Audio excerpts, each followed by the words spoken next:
Hey guys, today I'm going to teach you about two different art styles. They are called realistic and non-objective. So you should be able to, after today, look at any artwork and kind of say inside your mind, does this artwork fit into the realistic category or does it fit into the non-objective category? Let me show you a few examples.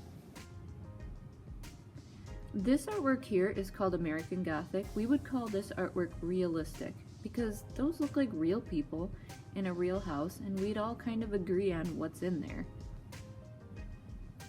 This artwork is not realistic. It's by an artist named Jackson Pollock. We would call this non-objective. That's because there's no objects in it and nothing in it looks like something from real life.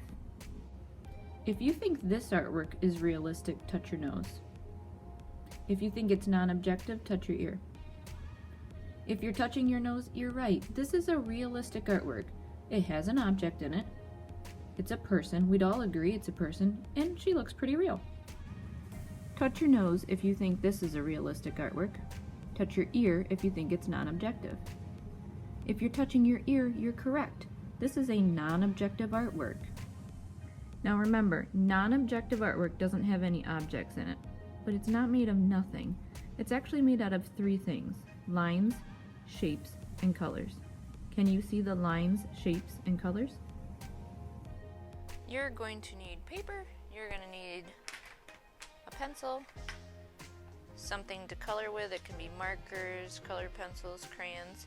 You're also going to need some shapes to trace. You can trace mugs, you can trace yogurt containers, DVD cases, tissue boxes, basically anything you can get your hands on that would count as a shape. So get yourself ready, here we go.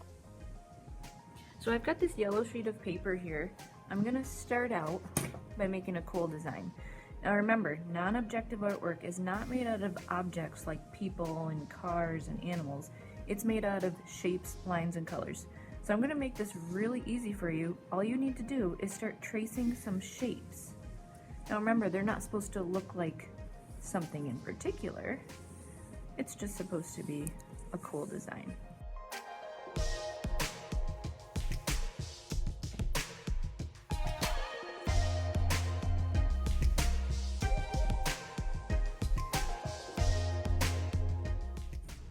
It's okay if your shapes go off the side of the paper.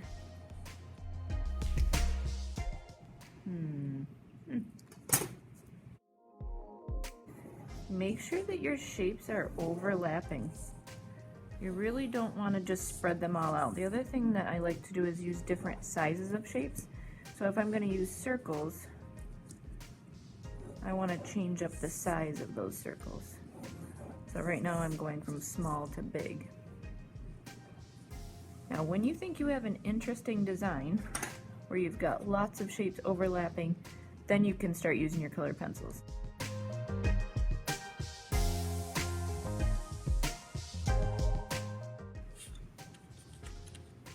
Instead of coloring in, let's say, this entire square, I'm going to look at all the little shapes that were made by those lines overlapping and color in those individually.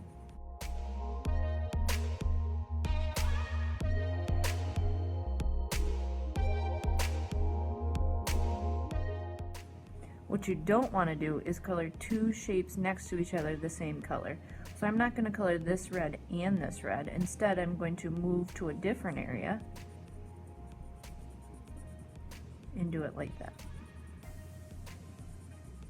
I may leave some of these areas yellow, but I don't want a lot of yellow left over. I especially don't want two shapes next to each other left yellow.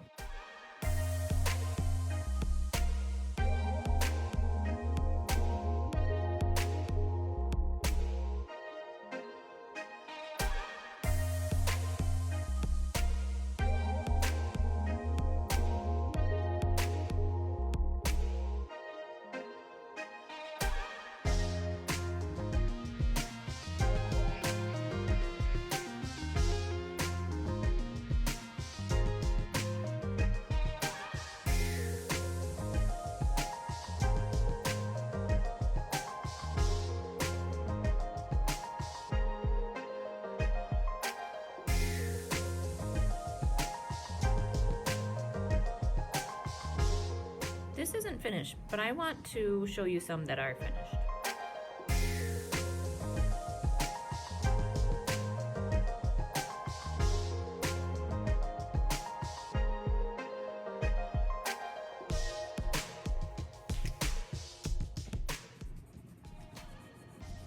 Okay guys, have fun. Can't wait to see what you come up with.